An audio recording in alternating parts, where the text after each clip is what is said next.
Hello दोस्तों, स्वागत है आपका हमारे चैनल पर। आज हम जैक बोर्ड क्लास 8 मैथ का मॉडल पेपर सॉल्यूशन करने वाले हैं। ये एग्जाम पर्सपेक्टिव से आपके लिए काफ़ी महत्वपूर्ण होंगे क्योंकि इसी पैटर्न पर आपके आने वाले अपकमिंग एग्जाम में क्वेश्चन पूछे जाएंगे। तो इन्हें ध्यानपूर्वक अंत तक देखें, आपके लिए काफ़ी फायदेमंद होंगे। तो चलिए शुरू करते हैं आज का सेशन। तो पहला क्वेश्चन है 5 का गुणात्मक प्रतिलोम क्या होगा।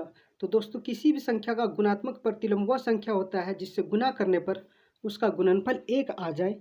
तो देखिए यहाँ पर 5 है और हम क्या करते हैं 1/5 से इसको गुना करेंगे तो क्या होगा 5, ये 5 कटा, आ गया क्या 1, अर्थात 5 का गुणात्मक प्रतिलोम क्या होगा 1/5, ऑप्शन नंबर डी। अगला क्वेश्चन है गुणनफल 1 प्राप्त करने के लिए 7/23 को किससे गुना करना पड़ेगा। तो दोस्तों बहुत ही आसान क्वेश्चन, इसको पलट देना है। 7/23 है, इसको पलट देंगे तो कितना होगा 23/7। देखिए कट के क्या हो जाएगा 1 हो जाएगा, 1 हो जाएगा। इसका मतलब इसका आंसर क्या होगा, इसको पलट देने से 23/7, ऑप्शन नंबर सी। ठीक है। अगला क्वेश्चन है निम्नलिखित में से कौन वर्ग संख्या नहीं है। तो दोस्तों कोई भी संख्या वर्ग संख्या नहीं होगा अगर इकाई अंक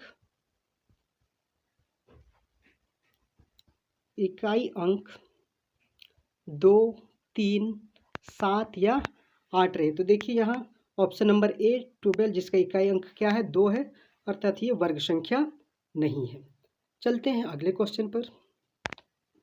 अगला क्वेश्चन है 441 एवं 484 के बीच कितनी पूर्ण वर्ग संख्याएं हैं। तो इसका करेक्ट आंसर क्या होगा। तो देखिए यहाँ पर क्या है 441 किसका वर्ग है, तो 21 का वर्ग है। इसी तरह से 484 किसका वर्ग है, 22 का वर्ग है। और दो लगातार वर्ग संख्याओं के बीच कोई भी पूर्ण वर्ग संख्या नहीं होता है। तो इस तरह से इसका करेक्ट आंसर क्या होगा, ऑप्शन नंबर ए। ठीक है। अगला क्वेश्चन है एक वर्गाकार फर्श जिसकी एक किनारा 5 मीटर है तो उसके फर्श का क्षेत्रफल क्या होगा। तो फर्श किस आकार का है, वर्ग का आकार का है। तो वर्ग का क्षेत्रफल का क्या सूत्र होता है, भुजा स्क्वायर। मतलब क्या है 5 गुना 5, तो क्या हो गया 25। और क्षेत्रफल का यूनिट क्या होता है, वर्ग मीटर। तो इसका करेक्ट आंसर होगा ऑप्शन नंबर सी। अगला क्वेश्चन है -7 का पावर में 3 का मान क्या होगा। तो -7 का पावर में 3 है तो लिखेंगे 3 बार -7 गुना -7 गुना -7 और गुना करेंगे तो मेरा आंसर क्या होगा, ऑप्शन नंबर डी -343। चलते हैं अगले क्वेश्चन पर। तो देखिए यहाँ घनमूल निकालना है। तो घनमूल में 3 का पेयर लगता है। तो देखिए यहाँ कितना का पेयर है, 2 का एक पेयर हो गया, फिर 3 का एक पेयर हो गया और फिर 4 का पेयर लग गया। तो क्या हो गया 2 3 6 6 4 24, ऑप्शन नंबर डी इसका क्या होगा करेक्ट आंसर। एक पूर्णांक ए एम के लिए एम क्या कहलाता है। तो दोस्तों इसे क्या कहते हैं, घातांक कहते हैं, अंग्रेजी में से एक्सपोनेंट कहा जाता है। ऑप्शन नंबर डी इसका करेक्ट होगा। नेक्स्ट क्वेश्चन है 2/3 का गुणन व्युत्क्रम क्या होगा। तो गुणन व्युत्क्रम गुना करने पर 1 आता है तो वह संख्या क्या होगा। देखिए मेरे पास 2/3 है, इसको उल्टा कर दीजिए, 3/2 कट के क्या हो जाएगा 1 हो जाएगा। इसका मतलब आंसर इसका क्या होगा 3/2, ऑप्शन नंबर सी। a⁻m इंटू b⁻m के बराबर कौन समान होगा। तो देखिए यहाँ पावर सेम है लेकिन बेस अलग अलग है, गुना हो जाएगा तो क्या हो जाएगा a इंटू बी, और पावर चूँकि सेम है तो सेम ही रहेगा। तो देखिए क्या हो जाएगा a इंटू बी, ये ऑप्शन नंबर डी इसका करेक्ट होगा। 11 नंबर क्वेश्चन है। देखिए 4a + b3 = 55। मतलब a और b में क्या रखेंगे कि जोड़ने पर 55 आ जाए। तो देखिए ऑप्शन नंबर बी को अगर हम देखते हैं डायरेक्टली हिट करेंगे तो क्या होगा, a में अगर हम रख देते हैं 2 तो मेरे पास कितना बन जाएगा 42, और b में अगर हम रख देते हैं कितना 1 तो क्या बन जाएगा 13, जोड़ेंगे तो कितना होगा 55। मतलब मेरा आंसर क्या होगा, ऑप्शन नंबर बी। ठीक है। क्वेश्चन नंबर 12 234x संख्या 6 से विभाज्य हो तो x का मान क्या होगा। तो दोस्तों कोई संख्या 6 से विभाज्य तब होता है जब वह 2 और 3 से विभाज्य होता है, और अगर कोई संख्या 2 से विभाज्य होना है तो उसके लिए इकाई अंक में सम संख्या होना पड़ेगा। तो देखिए यहाँ पर चारों ऑप्शन में क्या है, ऑप्शन नंबर बी ही एक ऐसा संख्या जो सम संख्या है, अर्थात इसका आंसर क्या हो जाएगा, ऑप्शन नंबर बी। अगला क्वेश्चन है 4/7 एक्स स्क्वायर का संख्यात्मक गुणांक क्या है, अर्थात एक्स स्क्वायर के साथ गुना में क्या है। तो यहाँ पर 4/7 है, तो मेरा ऑप्शन क्या हो जाएगा, ऑप्शन नंबर सी 4/7। अगला क्वेश्चन है a plus b into a plus b का मान क्या होगा। तो इसको गुना करेंगे तो मेरे पास क्या हो जाएगा, a प्लस बी का whole square, option number C. 15 number question है a प्लस 2 का होल स्क्वायर का मान क्या होगा। तो देखिए a प्लस बी का होल स्क्वायर का फॉर्मूला लगा लीजिए, क्या होता है, तो a square plus 2ab plus b का स्क्वायर। अब देखिए a में a ही है तो a का स्क्वायर हो गया प्लस 2, a का मान a में a ही रहे और b का वैल्यू कितना है, 2 है, और यहाँ फिर b में 2 का स्क्वायर है तो a का स्क्वायर हो गया प्लस 2 2 जा 4a और प्लस यहाँ 2 2 जा 4, 2 का स्क्वायर 4 हो जाएगा। देखिए कौन सा ऑप्शन में इस टाइप का, तो option number D. 16 number question है 5a स्क्वायर बी का सार्व गुणनखंड क्या होगा। तो देखिए इसको लिखते हैं, 5 है, a का पावर में 2 है, इसको 2 बार लिख सकते हैं, a इंटू ए, और यहाँ पर b है। देखिए कहाँ पर ऐसा ऑप्शन में है, तो ऑप्शन नंबर बी। ठीक है, नेक्स्ट क्वेश्चन है x प्लस ए और x प्लस बी का गुणनखंड क्या होगा। तो इसको आप आसानी से कैलकुलेट कर सकते हैं। तो इसको कैसे करेंगे, देखिए डायरेक्ट फॉर्मूला भी है, यहाँ पर क्या है, x प्लस ए है और यहाँ पर क्या है, x प्लस बी है। x को x से हम गुना करेंगे क्या होगा, एक्स स्क्वायर, फिर x को b से गुना करेंगे तो क्या होगा, b x, अब a को x से गुना करेंगे क्या होगा, a x हो जाएगा, और a को b से गुना करेंगे तो क्या हो जाएगा, a b हो जाएगा। अब देखिए x यहाँ पर मेरे पास है स्क्वायर, प्लस यहाँ से अगर x कॉमन ले लेंगे तो क्या हो जाएगा, a प्लस बी एक्स, और प्लस में क्या हो गया, a इंटू बी। कौन सा ऑप्शन में है, तो देखिए ऑप्शन नंबर ए इसका करेक्ट होगा। नेक्स्ट क्वेश्चन है एक रैखिक समीकरण के कितने हल हो सकते हैं। तो इसका करेक्ट आंसर होगा ऑप्शन नंबर ए, एक रैखिक समीकरण के एक ही हल होते हैं। देखिए एग्जाम्पल के थ्रू आप समझ सकते हैं, जैसे हम यहाँ लेते हैं 2x प्लस 4 इक्वल टू, अगर हम 8 ले लेते हैं तो क्या होगा, 2x इक्वल टू 8 माइनस 4, तो 2x इक्वल टू क्या हो गया, 4, और x इक्वल टू कितना हो गया, 4/2, तो क्या हो गया 2, मतलब एक ही आंसर आएगा। ठीक है दोस्तों, चलते हैं नेक्स्ट क्वेश्चन पर। तो यहाँ समीकरण का हल फाइंड करना है, तो क्या होगा, हल करते इसको, देखिए 5x है, यहाँ 2x को इस पार ले जाएंगे तो क्या होगा, -2x इक्वल टू, यहाँ पर कितना है, 8 है, और अगर हम इसको इस पार ले जाएंगे तो कितना होगा, -7 होगा। अब देखिए 5 में से 2x घटा दीजिए तो कितना होगा, 3x इक्वल टू 1, तो x इक्वल टू क्या हो गया, 1/3, ऑप्शन नंबर ए। ठीक है,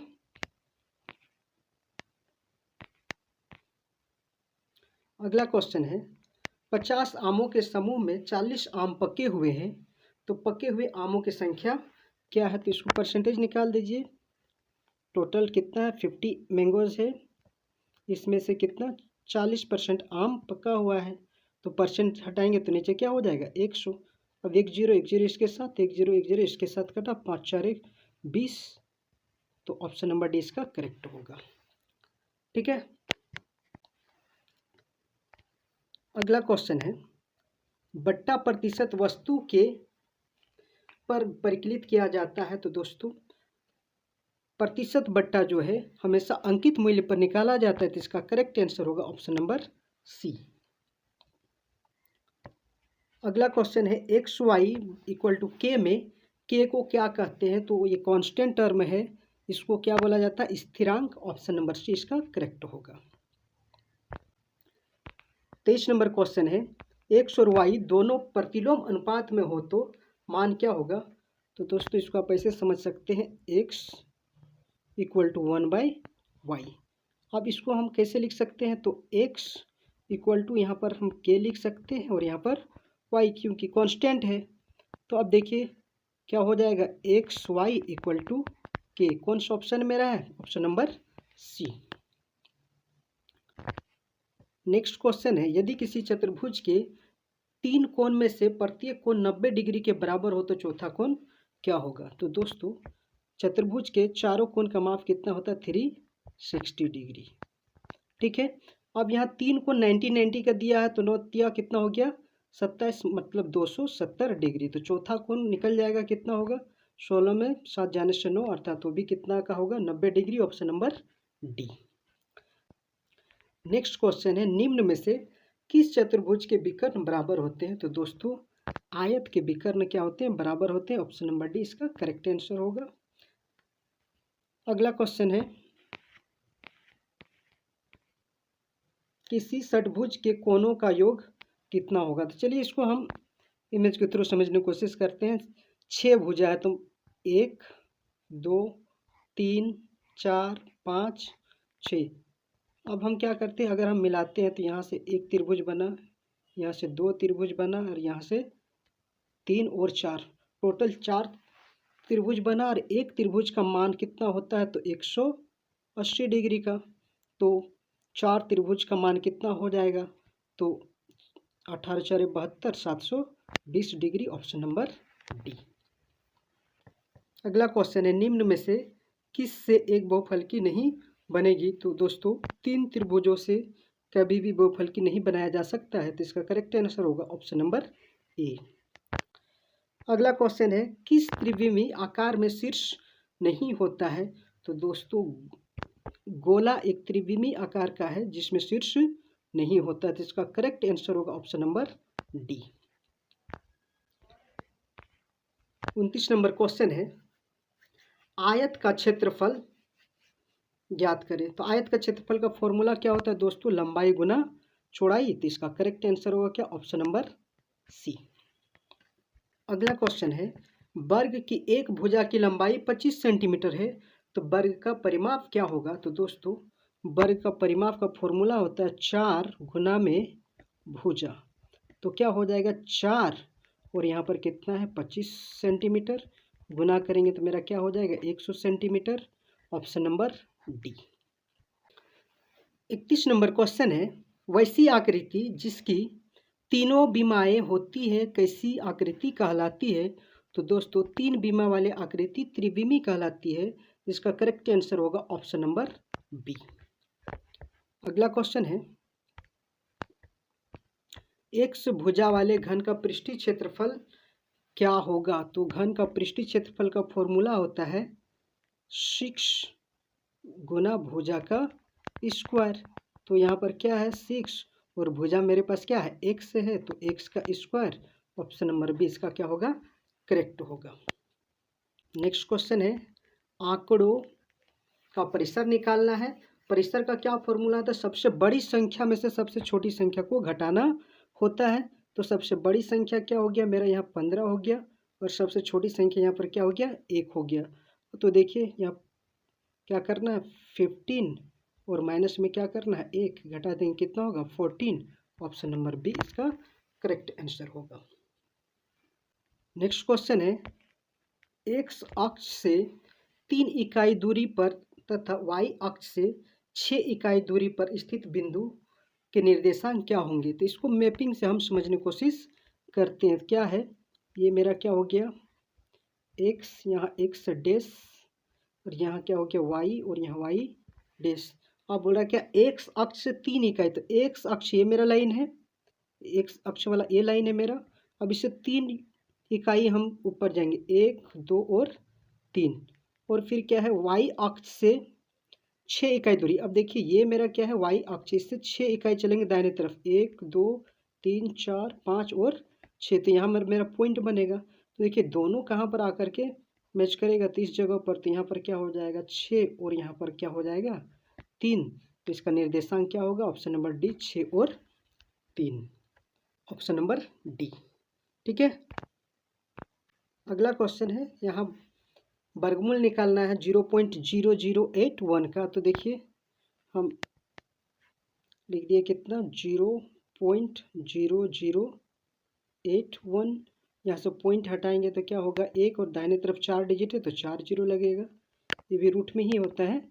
अब देखिए क्या होगा, तो 81 हो गया, और यहाँ पर मेरा 1 2 3 4 10,000 है। इसको और ब्रेक करेंगे तो मेरे पास कितना होगा, ये रूट अंडर में है तो 9 इंटू 9, और यहाँ पर कितना हो गया 1 2 3 4 4 10 में हम इसको ब्रेक कर सकते हैं। अब देखिए यहाँ पर क्या होगा, तो यहाँ पर मेरा क्या निकला 9, और यहाँ पर 1 10, कह के पेयर लगाना है, वर्गमूल निकालना है, तो यहाँ पर 1 और 1 2 10 हो जाएगा। तो क्या हो गया 9/100, और अगर हम डिवाइड करेंगे तो क्या होगा 0.09। ऑप्शन नंबर सी इसका क्या होगा, करेक्ट आंसर होगा। अगला क्वेश्चन है, दो क्रमागत वर्ग संख्या के बीच कितनी पूर्ण वर्ग संख्या होती है। तो दोस्तों हम जानते हैं कि दो क्रमागत वर्ग संख्याओं के बीच कोई भी पूर्ण वर्ग संख्या नहीं होती है, तो इसका करेक्ट आंसर होगा option number A 0। Next question है, दिए गए संख्या का अवरोही क्रम में लिखना है, अर्थात डिसेंडिंग ऑर्डर में लिखना है। तो दोस्तों हम सबसे पहले क्या करेंगे, दिए गए संख्या के हर का एलसीएम लेंगे। तो देखिए मेरे पास कितना यहाँ पर 3 है, फिर क्या है 15 है, और 12 है। अब क्या होगा, अगर हम एलसीएम लेंगे 3 से तो क्या होगा 1 टाइम में जाएगा, ये 5 टाइम, और यहाँ 4 टाइम। देखिए गुना करेंगे तो कितना होगा 3 × 5 = 15, 15 चौके 60, मतलब 60। सबको हम क्या करते हैं 60 लाते हैं, तो क्या होगा हर को 2/3, इसको 60 करने के लिए 20 से गुना करना पड़ेगा। तो यहाँ पर क्या हो गया 40, और यहाँ पर 60। दूसरा में क्या है 5/12, इसको 60 लाने के लिए क्या करना पड़ेगा, तो 5 से गुना करना पड़ेगा अंश और हर को। तो यहाँ कितना हो गया 25, और बाय में कितना 60। और तीसरा है 11/15, इसको 60 लाने के लिए 4 से गुना करना पड़ेगा। तो देखिए क्या हो गया, यहाँ 44 हो गया, और यहाँ 60 हो गया। अब देखिए कि सबसे बड़ा कौन सा, देखिए यहाँ 44 सबसे बड़ा है, तो ये 11/15 पहला ये हो गया। अब देखिए दूसरा क्या है 40 बड़ा है, तो यहाँ 2/3 हो गया, और तीसरा में क्या है 25/60, तो 5/12, अर्थात ऑप्शन नंबर सी इसका करेक्ट आंसर होगा। चलते हैं नेक्स्ट क्वेश्चन पर। अगला क्वेश्चन है, यहाँ पर जोड़ना है 5/9, और यहाँ प्लस माइनस क्या हो जाएगा -8/9। अब देखिए इसको हम जोड़ेंगे तो क्या हो जाएगा, या 9 और 5 माइनस में 8 घट के कितना हो जाएगा, तो -3/9, और काटेंगे तो कितना हो जाएगा -1/3। ऑप्शन नंबर बी इसका क्या होगा, करेक्ट होगा। 39 नंबर क्वेश्चन है, a = -1 और b = 2, तो a⁻b × b⁻a का मान क्या होगा। चलिए इसको वैल्यू पुट कर देते हैं। a के जगह पर क्या लिखते हैं -1, और पावर में मेरा कितना है तो b है, तो b का वैल्यू कितना है 2 है, गुना में b मेरे पास 2 है, और a का वैल्यू कितना है -1 है। अब 1 का स्क्वायर करेंगे तो कितना आएगा 1 आएगा, और यहाँ पर क्या है 2 का इन्वर्स है, तो इसको क्या लिख लेंगे 1/2 लिखेंगे। अब क्या हो जाएगा गुना करने पर 1/2, मेरा ऑप्शन नंबर ए इसका करेक्ट होगा। 40 नंबर क्वेश्चन है, 120 डिग्री के कोण को क्या कहते हैं। तो दोस्तों इसका करेक्ट आंसर होगा ऑप्शन नंबर सी अधिक कोण। वह कोण जो 90 डिग्री से अधिक और 180 डिग्री से कम हो अधिक कोण कहलाता है। चलते हैं नेक्स्ट क्वेश्चन पर। 41 नंबर क्वेश्चन है, रामानुज कौन है। तो इसका करेक्ट आंसर होगा ऑप्शन नंबर डी गणितज्ञ मैथमेटिशियन। 42 नंबर क्वेश्चन है, संख्या ए बी सी के लिए कौन सही है। तो देखिए 3 अंक की संख्या है, तो इसको हम कैसे लिखेंगे, पहले 100 के प्लस में लिखेंगे तो क्या होगा 100A, प्लस 10th के प्लस में क्या लिखेंगे तो 10B, और यूनिट प्लस मेरा क्या है C है। तो ऐसा कौन सा ऑप्शन में है, तो ऑप्शन नंबर डी है इसका करेक्ट आंसर। 43 नंबर क्वेश्चन है, निम्नलिखित में से कौन द्विपदी बीजी व्यंजक है। तो हम इसमें देखते हैं कि कौन सी संख्या प्लस और माइनस में जुड़ा हुआ है। तो यहाँ पर एक ही संख्या है ऑप्शन नंबर ए जहाँ पर माइनस से जुड़ा हुआ है, अर्थात ये द्विपद में है, बाकी ये तीनों ऑप्शन एक पद में है, तो ऑप्शन नंबर ए इसका करेक्ट होगा। नेक्स्ट क्वेश्चन है घन का कुल पृष्ठीय क्षेत्रफल का सूत्र क्या है, तो इसका करेक्ट आंसर होगा option number D 6L²। 45 number question है निम्नलिखित में धनात्मक परिमेय संख्या कौन सा है, तो दोस्तों यहाँ पर देखिए ऑप्शन नंबर डी धनात्मक परिमेय संख्या है 4/5, लेकिन जब हम यहाँ देखते हैं ऑप्शन नंबर सी को तो देखिए ये माइनस और माइनस काट के क्या हो जाएगा प्लस, ये भी धनात्मक परिमेय संख्या में आता है, तो ये भी ये करेक्ट आंसर होगा, लेकिन ऑप्शन में नहीं है। तो चलिए ये दोनों ही ऑप्शन इसका क्या है, सही है। नेक्स्ट क्वेश्चन है 46 नंबर में क्या है, हमको घनमूल निकालना है। अगर आप इसको बनाएंगे तो काफ़ी लेंदी पड़ जाएगा, तो इसके लिए आपको क्या करना है, ट्रिक का यूज करना है। देखिए आप यहाँ पर इसका वंश में क्या है 8 है, और ऑप्शंस में देखिए कि कौन से यूनिट प्लेस वाला संख्या जिसको अगर हम क्यूब करेंगे तो 8 आएगा। तो देखिए यहाँ पर ऑप्शन नंबर ए में 2 को अगर हम क्यूब करेंगे तो 2 इंटू 2 इंटू 2 क्या हो गया 8, इसका मतलब इसका करेक्ट आंसर होगा ऑप्शन नंबर ए। ठीक है। 47 नंबर क्वेश्चन है 11/25 डिवाइड इक्वल टू -11/25, तो रिक्त स्थान में क्या होगा, चलिए इसको कैलकुलेट करते हैं हम पहले। तो मेरे पास क्या है, तो 11/25, चलिए डिवाइड ले लेते हैं, a/b मान लेते हैं वो संख्या जो आएगा, और मेरे पास 11/25 है -11/25। अब आगे क्या करते हैं, देखिए 11/25 डिवाइड को हम गुना में बदल देते हैं, तो क्या हो जाएगा b बाय में क्या हो जाएगा a इक्वल टू क्या है मेरा -11/25। अब देखिए क्या होता है 25 कैंसिल, 11 1 जा 11 और यहाँ पर -1 आ जाएगा। अब देखिए अगर हम क्रॉस गुना करेंगे तो क्या होगा, यहाँ से -a मिलेगा हमको और यहाँ से क्या मिलेगा b मिलेगा। अब इसको अगर हम लिखते हैं a/b में तो क्या होगा, यहाँ 1/-1 और इक्वल टू क्या हो गया -1, जो ऑप्शन में है ही नहीं, तो यहाँ ऑप्शन गलत दिया हुआ है। तो चलिए नेक्स्ट क्वेश्चन पर हम चलते हैं। 48 नंबर क्वेश्चन है 0.25 का वर्गमूल निकालना है, तो इसके लिए हम क्या करेंगे, देखिए ये मेथड लगाइए, 0.25 वर्गमूल मतलब रूट है, तो देखिए यहाँ पर इसको हटा देंगे कितना होगा 1 डालेंगे, और इधर क्या है 2 0, चूँकि दो संख्या है तो 2 0 हो गया। अब क्या हो गया, यहाँ 25 हो गया, तो हम इसको कैसे लिख सकते हैं 5 इंटू 5। 100 को कैसे लिख सकते हैं 10 इंटू 10। अब देखिए पेयर निकलेगा तो कितना होगा 5, और यहाँ से क्या निकलेगा 10, डिवाइड कर देंगे क्या होगा 0.5। ऑप्शन नंबर सी क्या होगा, करेक्ट आंसर होगा। चलिए नेक्स्ट क्वेश्चन पर चलते हैं। 49 नंबर क्वेश्चन है यदि 2 टू द पावर x + 3 = 2 तो x का मान क्या होगा। तो इसके लिए हम क्या करेंगे, देखिए दोनों का बेस सेम है, यहाँ क्या है 2 का पावर x + 3 इक्वल टू, यहाँ हम इसको क्या मान सकते हैं 2 टू द पावर 1। अब जब बेस सेम रहेगा तो अब क्या करिए पावर को इक्वल कर दीजिए, x + 3 इक्वल टू 1, तो x इक्वल टू कितना होगा 1 - 3 equal to -2, option number D. और इस सेशन का अंतिम नंबर क्वेश्चन 50 में क्या है कि निम्न में से कौन 3D आकृति का उदाहरण है, तो इसका करेक्ट आंसर होगा गोला, ऑप्शन नंबर ए। तो दोस्तों ऐसे ही वीडियो के लिए हमारे चैनल को शेयर करें, सब्सक्राइब करें और बेल आइकन को हिट करें। Thank you.